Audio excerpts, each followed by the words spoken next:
Bom dia, bom dia, bom dia.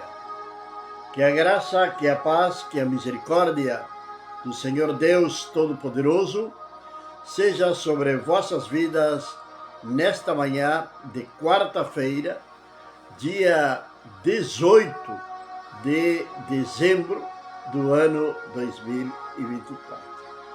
18 de dezembro do ano 2024. 6, 7 dias nos separam do Natal, já está aí, e uns 12, 13 dias nos separam do final do ano. Estamos chegando ao final de 2025. Agradecidos a Deus por tudo aquilo que Ele tem feito, por tudo aquilo que Ele fez, por tudo aquilo que Ele ainda fará sobre nossas vidas neste ano.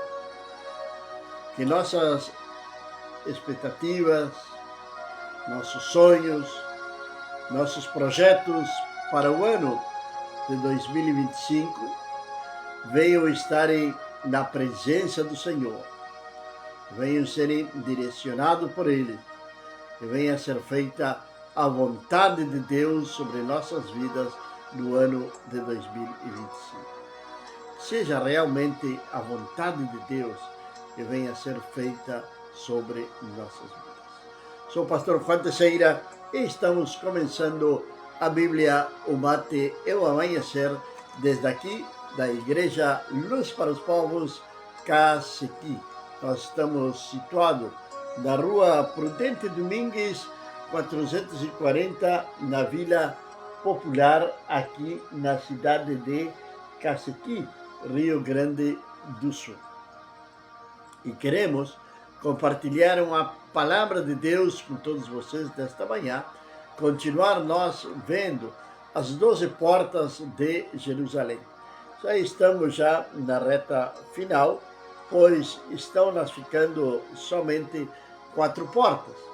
Entre hoje e amanhã estaremos finalizando esse estudo, se se quer dizer, essa palavra de Deus, se se quer dizer, sobre as 12 portas de Jerusalém.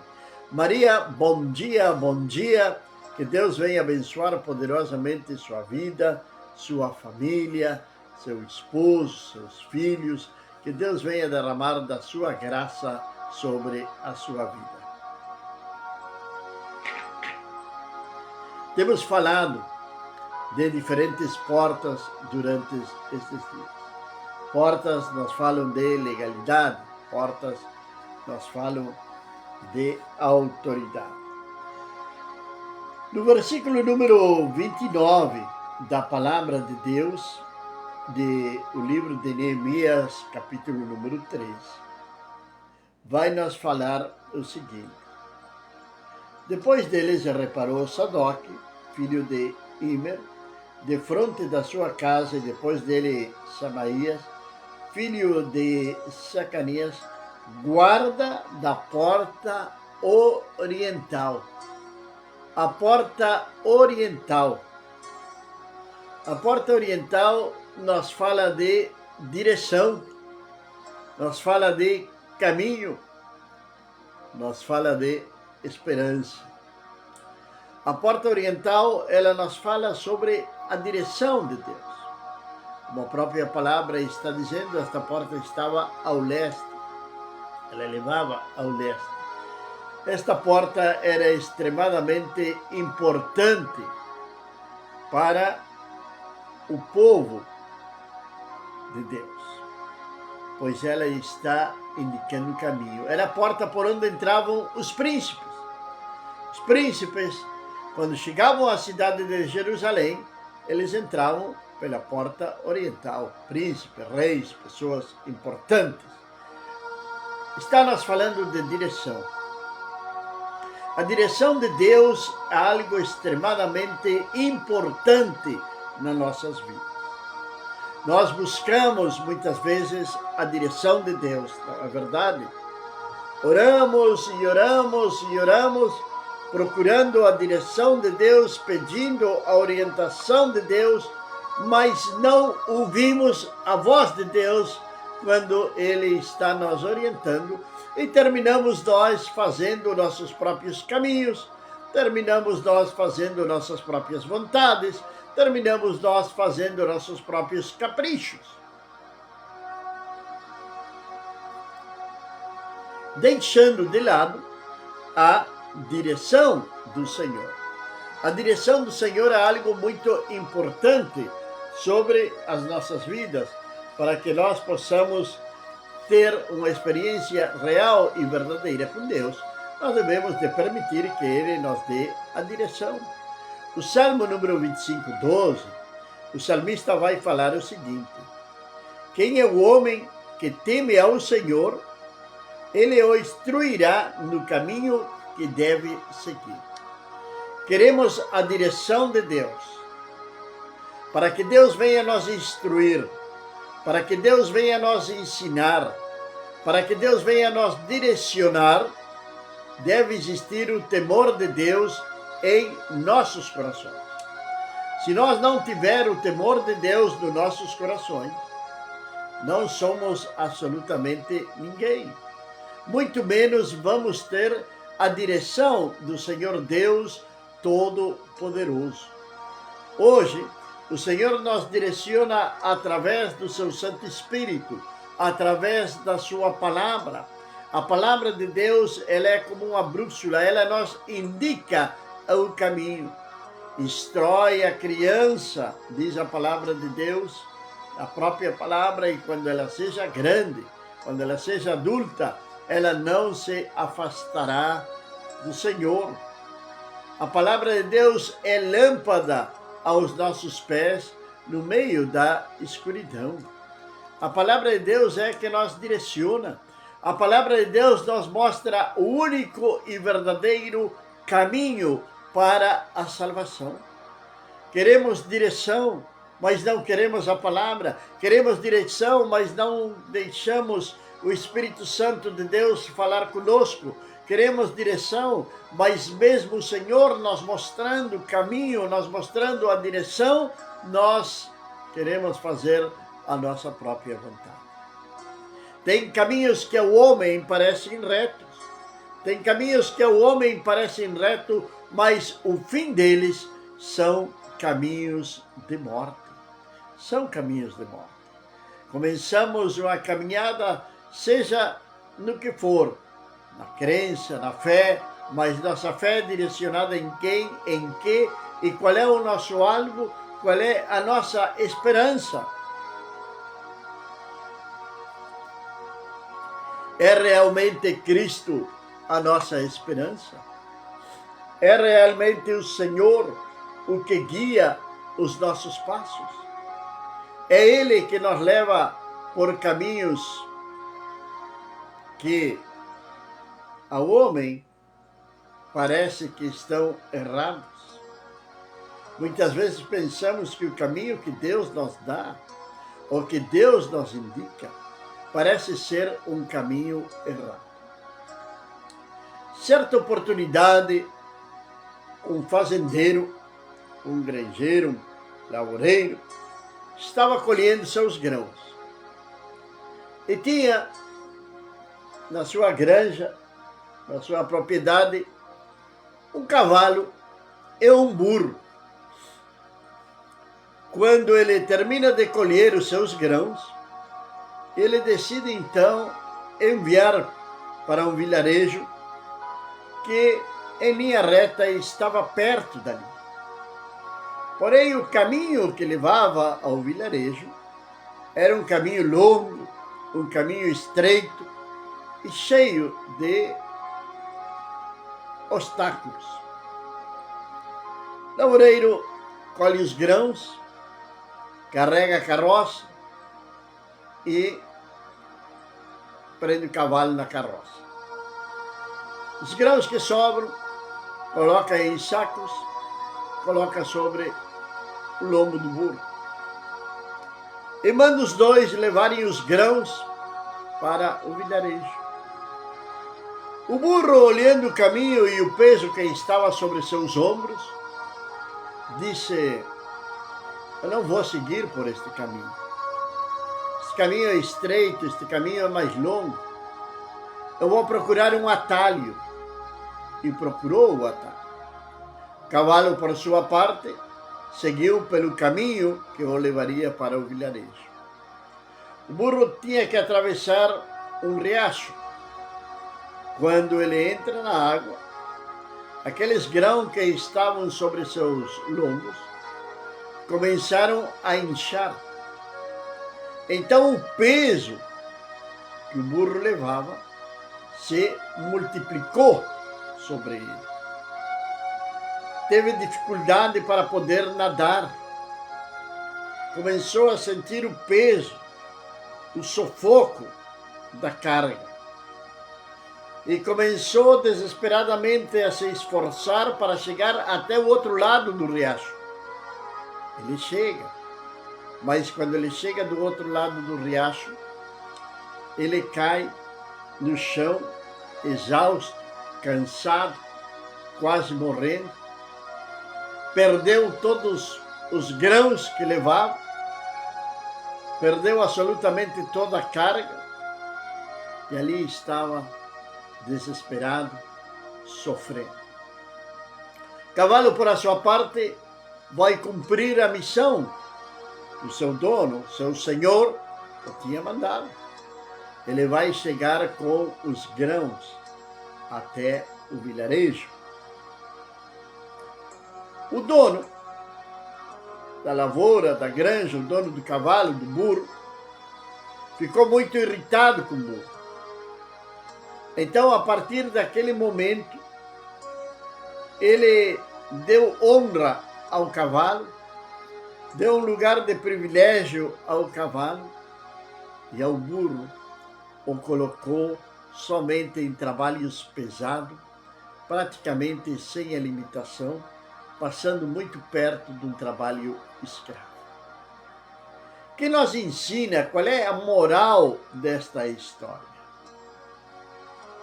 Muitas vezes nós escolhemos o caminho por o qual nós desejamos andar.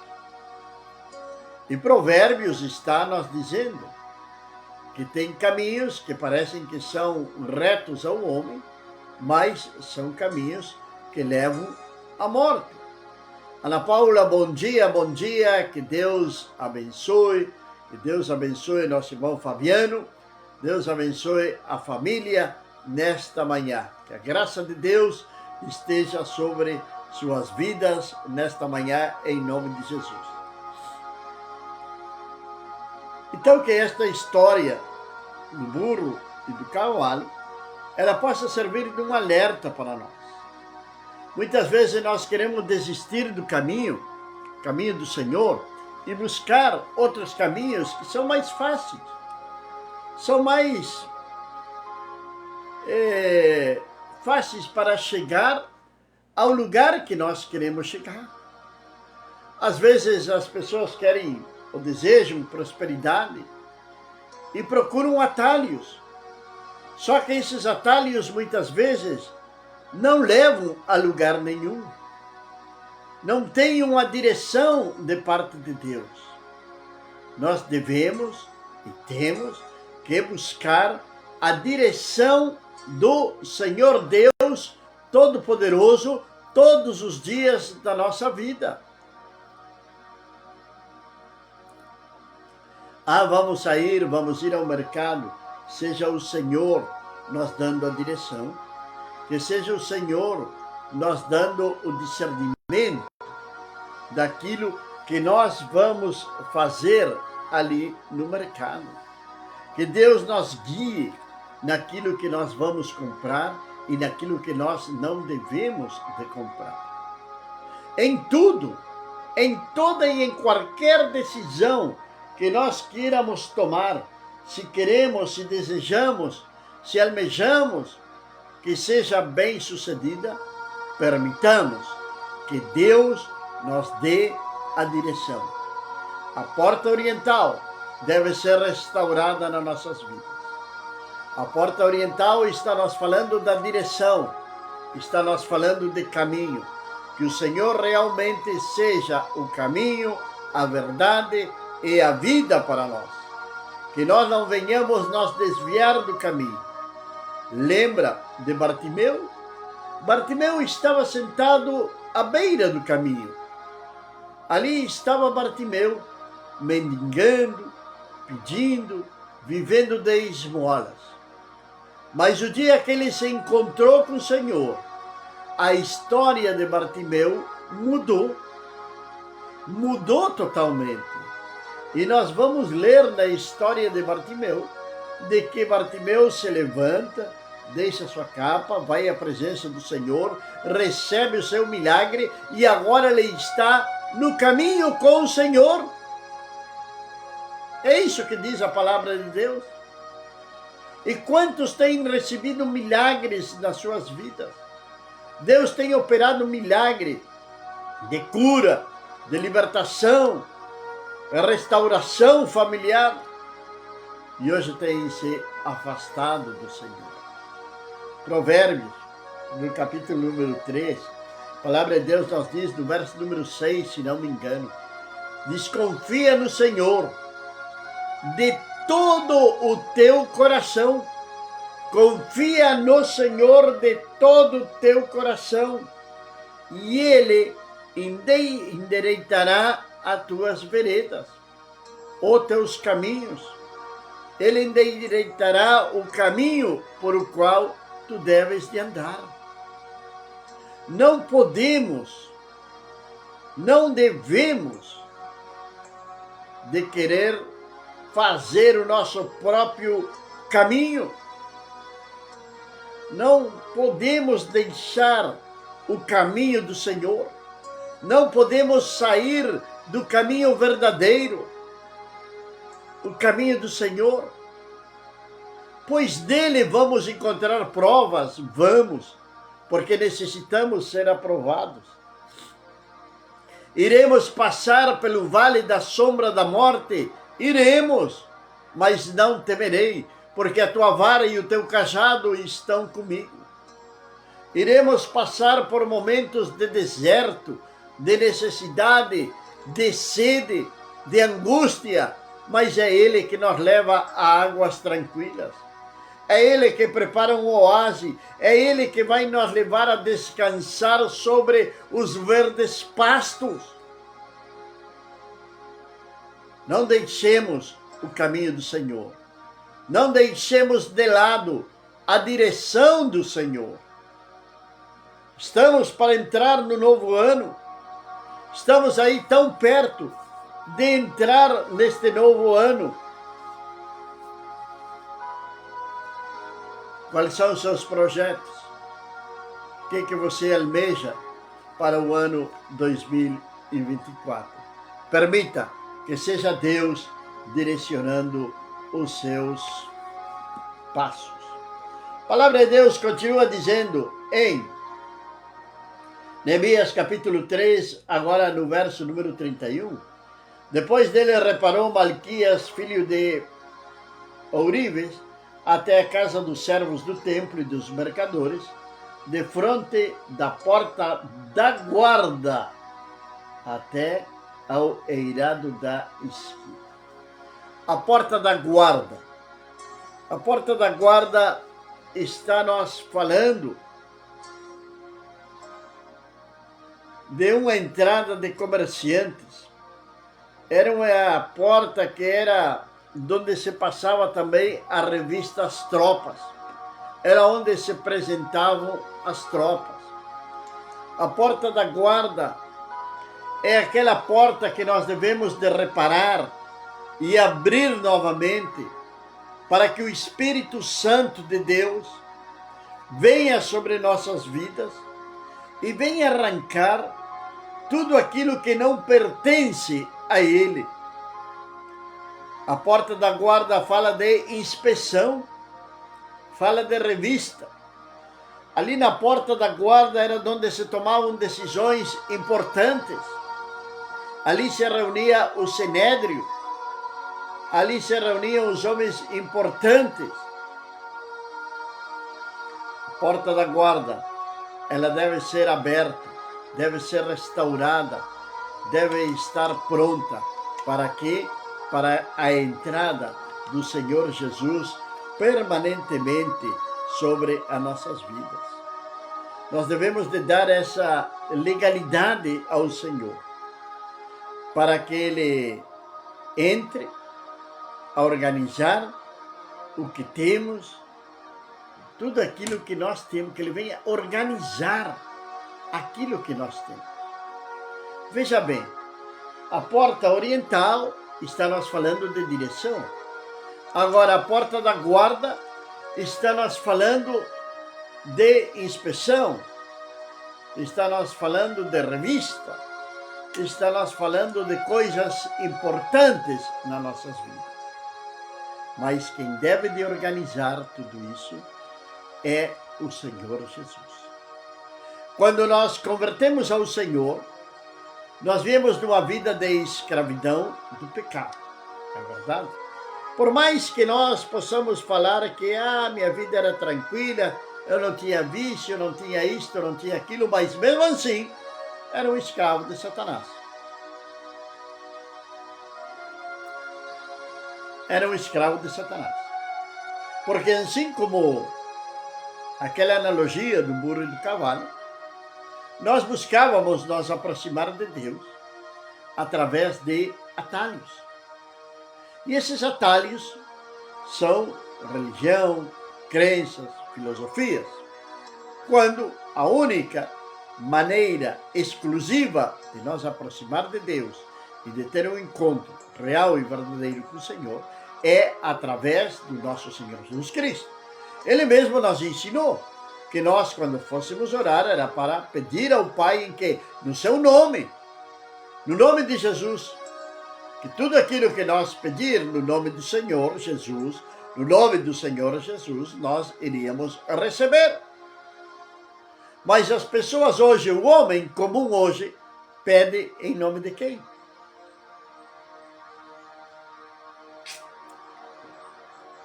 Pede em nome de quem? Estamos utilizando o nome de Jesus corretamente? A porta da guarda. Jesus, Ele deseja entrar por essa porta no meu coração, no seu coração. Para quê? Para organizar, para passar revista, para sacar aquilo que ainda está lá dentro do nosso ser. Você sabe quando se passa a revista às tropas, o soldado tem que estar perfeitamente uniformizado. Não pode faltar um botão na sua camisa. Tudo tem que estar em ordem. Senão ele vai ser chamado a sua atenção, vai ser disciplinado. E é isso justamente o que nós não permitimos ao Senhor. Nós queremos ao Senhor, queremos as bênçãos do Senhor, mas não queremos a correção e a disciplina do Senhor. E quando Ele entra para fazer essa inspeção nas nossas vidas, é lógico que Ele vai ter que nos disciplinar também. Porque o pai que ama disciplina ao seu filho, não é verdade? Corrige ao seu filho. É melhor que o Senhor venha nos corrigir antes de que nós venhamos sofrer as consequências da nossa desobediência ou de permanecer com coisas escondidas dentro do nosso coração. O Senhor quer trabalhar na sua vida. São duas portas importantes. A porta da direção, que é a porta oriental, e a porta da inspeção, que é a porta da guarda, que é a porta de passar revista, que é a porta de decisões importantes. Então, uma como a outra porta são importantes nas nossas vidas.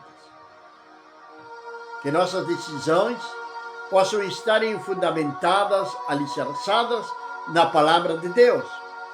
que seja o Espírito Santo de Deus o que guie verdadeiramente os nossos passos.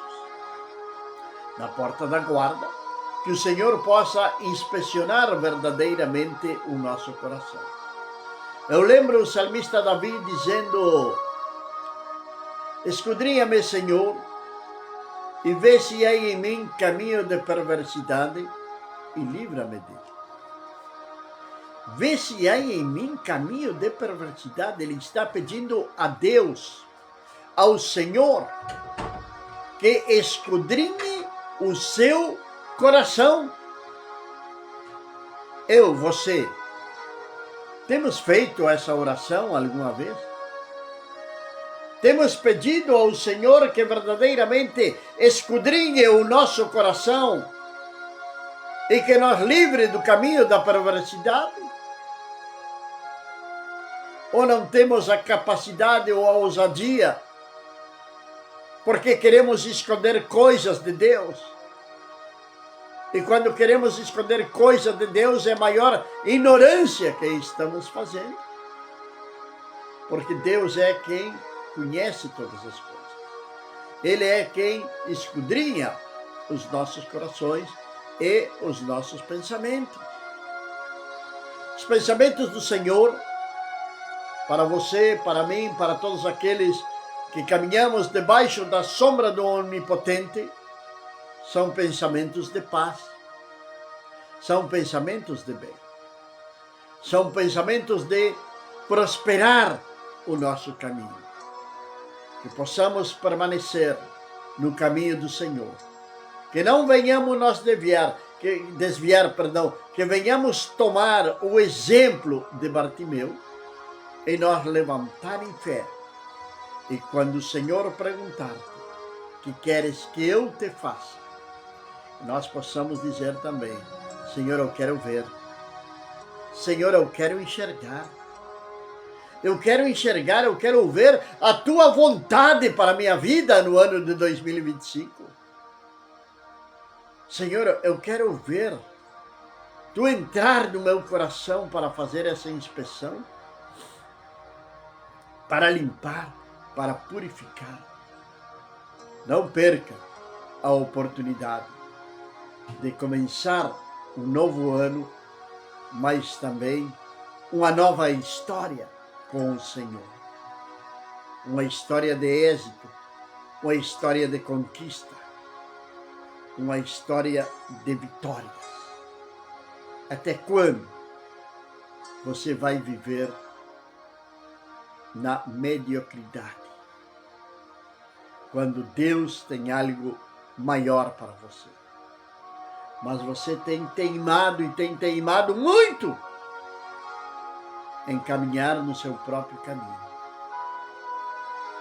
Não tem permitido o Senhor arrancar coisas da sua vida. Não tem permitido Ele corrigir. Ainda que ande no vale da sombra e da morte, tua vara e o teu cajado me sustentarão, diz a palavra do Senhor. Ele endereça nosso caminho, nossos passos. A águas tranquilas Ele nos leva. Mas fala de paz, de harmonia. Tantas coisas que muitas vezes faltam nas nossas vidas, porque simplesmente não deixamos o Senhor agir em nós mesmos. Preocupados com o nosso dia a dia, ansiosos com o que vai acontecer amanhã, e nem sabemos se vamos chegar ao meio-dia hoje. Entreguemos todas as nossas cargas ao Senhor Deus Todo-Poderoso. Pai amado e meu Deus do céu, eu te agradeço, Senhor, pelo teu amor, pela tua misericórdia e pela tua bondade. Nesta manhã, Senhor, venha abençoar a cada um dos meus irmãos, a cada um daqueles, ó Pai, que vão estarem assistindo esta live, que esta palavra, Senhor, venha alcançar os corações e venha ministrar sobre eles, ó Deus. Eu te peço isto no nome do nosso Senhor e Salvador Jesus Cristo. Também te peço que tenhamos um dia abençoado em nome de Jesus de Nazaré, o nosso Salvador e Redentor. Amém, meus amados irmãos? Que a graça, que a paz, que a misericórdia do Senhor Deus Todo-Poderoso seja sobre você, sobre sua casa, sobre sua família, desde agora e para sempre. E amanhã, quando sejam 7 horas, estaremos com a Bíblia, o mate e o amanhecer. Deus abençoe.